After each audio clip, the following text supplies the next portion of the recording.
My ungrateful ex texted after graduation. Thanks for paying my law school tuition. Hey everyone, before we jump into today's video, I'd like to ask for a quick favor. We've noticed the channel's been losing a bit of traction, and your subscription can make all the difference. It's quick, free, and really helps us keep bringing you awesome content. Your support means the world to us. Let's grow this channel together. Thank you so much. Now, let's get into the video. She's now working 3 minimum wage jobs. I, 28M, am generally a low drama guy, or I was. My ex, Clara, 27F, and I dated for 5 years. When she got into law school, it was a big deal. But so was the tuition. Her scholarships and family help didn't cover it all. We were serious. Marriage. The whole 9 yards. So I stepped up. My engineering job plus freelance coding meant I could cover a significant chunk of her tuition directly. She often referred to these as the funds for my student expenses when asking. So I guess it's fair to think of them that way now. This was never intended as a gift. It was an investment in us. She constantly promised, babe, first big paycheck. I'm paying you back every cent with interest. Then we buy a house. I save those texts. 3 months before graduation, she hit me with the "I need space" breakup speech. Gutted, but I wished her well. Then, a week post-graduation, my phone buzzed. Clara, hey, my name. Just wanted to say thanks for paying my law school tuition. My new rich man David thanks you too. Enjoy your life. LOL. I stared at it. Shock, then a cold, precise anger. The winky face. The LOL. The sheer audacity. She wasn't just dumping me. She was gloating, using my sacrifices as a punchline. My first thought was to rage. My second, calmer thought was strategy. I typed back, "You were welcome." Then I started digging through my records. It's been a week since the text. The anger has settled into a hard resolve. Instead of exploding, I spent days meticulously gathering evidence. Bank transfers to Clara, earmarked tuition, copies of cashier's checks to her university, and old texts detailing the loan arrangement. The total was a little over $48,500 from my initial estimate, but the records showed the exact amount. It represented a lot of 16-hour days for me. One key text from her second year. Clara, OMG, babe, you are an actual angel. That $12,000 for this semester is a lifesaver. I swear on my future firstborn. I'll pay you back every single penny with interest when I'm pulling down 6 figures. Me, happy to help. See, we're a team. Clara, yeah, team. Armed with a folder of proof, I pinned down the exact figure, $48,572.33. Then I drafted an email. Professional, no emotion. Outstanding personal financial agreements for law school tuition. Clara, further to your recent text message,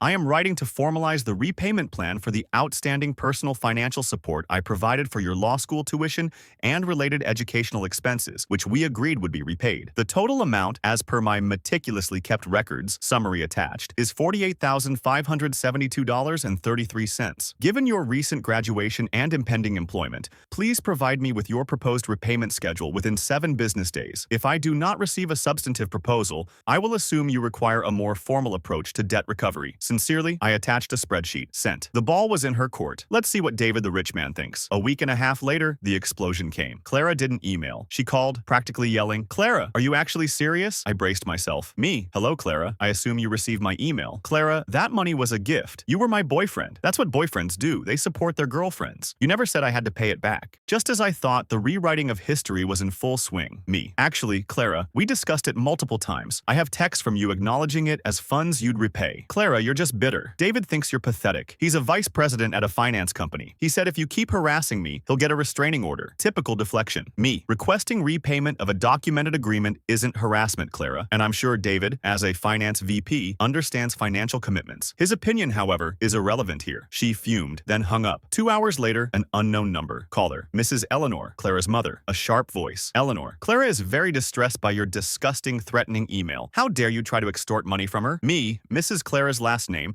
I provided Clara significant financial support for her education under the clear agreement she'd repay it. Her recent taunt about that money has led me to seek that repayment. Eleanor, David is a wonderful man. He'll take care of Clara. She doesn't need your grubby money. She hung up before I could point out the contradiction. It sounded like they were counting heavily on David, perhaps more than he realized. Then DMs from Clara's bestie, Brianna. Brianna, wow, my name, real rotten thing to do, trying to ruin her life cause she upgraded. So sad. David will squash you. The delusion was incredible. Clara, okay, fine, I'll pay you back, but I can only afford like $100 a month. Take it or leave it. Well, $100 per month for nearly $49,000 over 40 years. No interest. Unbelievable, I emailed back. Outstanding financial agreements. Clara, $100 per month for a debt of $48,572.33 is not a commercially reasonable offer given your JD and earning potential. I am willing to discuss a fair, structured repayment plan, including reasonable interest. If we cannot agree within 10 business days, I will proceed with formal legal action. This could include a judgment impacting your credit score and potentially your bar admission character and fitness review. I hope we can resolve this amicably. Sincerely, the bar admission part was a little research gem. Financial irresponsibility can be an issue. Let's see if they factor that in. This isn't just about money now, it's the principle. The 10 business days passed. No serious plan from Clara. Instead, a letter from Thompson Klein and Associates, attorneys at law. It was pure bluster. Claims baseless. Funds were gifts. My actions were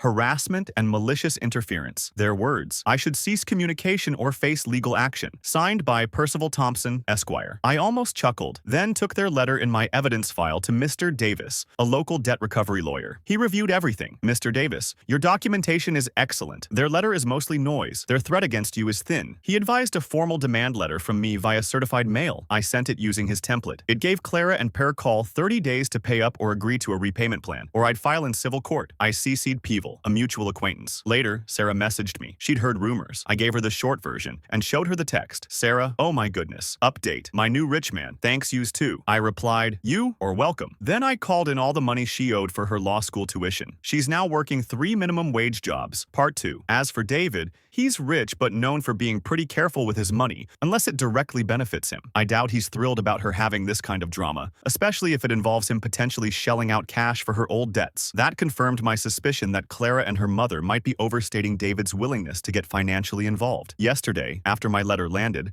I received an email from a new lawyer, Jessica Morales, associate at Chambers and Dunn, LLP. This one was wheedling. Ms. Morales wishes to resolve this amicably, citing emotional distress impacting her bar exam concentration. Then the offer, without admission of liability, a one-time full and final settlement payment of $10,000 on a nearly $49,000 debt. Insulting. They were still trying to guilt trip me. I replied to Ms. Morales, ceasing Pearl just to stir the pot a little. Subject: Re-settlement offer. Outstanding debt of Clara Body. Dear Ms. Morales, your client's offer of $10,000 for the $48,572.33 debt is rejected. The responsibility for Ms. Stein's stress lies with her failure to honor her commitments and her subsequent taunting message. My previous demand for full repayment or a mutually agreeable plan for $48,572.33 plus reasonable accrued interest within 30 days, 28 remains, stands. Failure will result in my filing a civil claim. Sincerely, Name. They think this is a game of chicken. They're about to learn I don't swerve, especially when provoked by a winky face. Almost a month passed. The 30-day deadline for my formal demand letter loomed. Then, an email from Jessica Morales, Clara's lawyer. The tone was more resigned. Response. Settlement offer. Outstanding debt of Clara Body. Mr. Name is prepared to agree to a structured repayment plan for the sum of $35,000 to be paid over 5 years without interest. We believe this is a fair and substantial compromise. Please advise if this is acceptable. Regards, Jessica Morales. From a gift to $10,000. Now, $35,000 progress, but still short and without interest after she promised it. Bold. And 5 years is too long. I consulted Mr. Davis. His take, they know their position is weak. You can hold out. It wasn't just about the money. It was about her acknowledging the full debt. I emailed Ms. Morales. Subject, revised settlement offer. Outstanding debt of Clara Body. Dear Ms. Morales, the revised offer is still not acceptable. My position is firm. Full principal. $48,572.33. Reasonable. Accrued interest. Negotiable rate, for example, prime plus 1%. Backdated. Shorter repayment period. Max 3 years. Acceleration clause. Missed payment equals full balance due. This honors the original agreement Clara herself proposed. The costs of litigation will be far more burdensome for your client. You have until 5 p.m.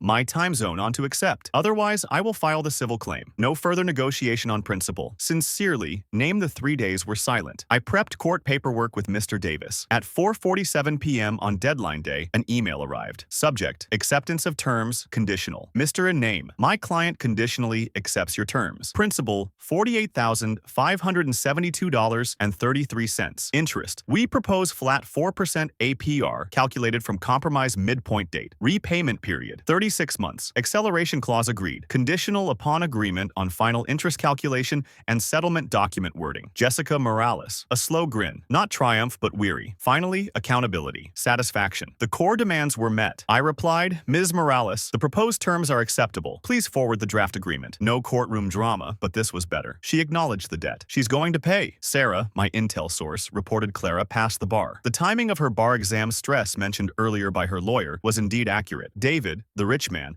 was furious about the messy drama and was likely bailing, having made it clear he wouldn't pay. Clara hadn't landed a big law job, was doing low-paid document review. This settlement meant roughly $1,450 a month for her. After taxes, plus her own actual student loans and rent, she'd struggle. Her mom and Brianna were silent. Final update. The lingering echo of entitlement and moving on. It's been over a year. The settlement agreement, reviewed by Mr. Davis, was signed, legally binding. $48,572.33 principal, 4% APR, 36 months. That's $450 monthly payment. Clara has made every payment, 12 down, 24 to go. Always on the last possible day, but they arrive. What if Clara, according to Sarah, David, the rich man, is gone? Dumped her 2 months after settlement. His parting shot, I don't invest in damaged goods with baggage. So much for him, thanking me. Her career, small local firm, mostly paralegal level work, trainee solicitor salary, document review on weekends, not the 6-figure salary she banked on. The 3 minimum wage jobs vibe from my original post title isn't far off. One main underpaid job plus side hustles to make ends meet. Her lifestyle back with her parents. Imagine those dinners. Her supporters? Brianna is scarce. Clara's mom glares if she sees me but says nothing. No remorse from Clara. Didn't expect it. Entitled people don't often have genuine changes of heart. They just resent consequences. The payments are a legal obligation, not a moral duty. I sometimes reread her text. My new rich man, David. Thanks you too. Enjoy your life. LOL. It was a declaration of use and contempt. She thought she was untouchable. The satisfaction isn't her misery, but seeing her face direct, natural consequences. She built this cage. I just built her for materials. The money goes into my investments. Maybe a down payment one day. The irony, I've moved on. Dating Amelia, an architect. She knows the basics. Her reaction, wow, she sounds like a piece of work. Good for you. Pizza tonight. Uncomplicated. Perfect. No regrets. I was calm, methodical. She played a cruel game. It backfired. Advice, document everything. Clara wanted me to enjoy my life. Lowell,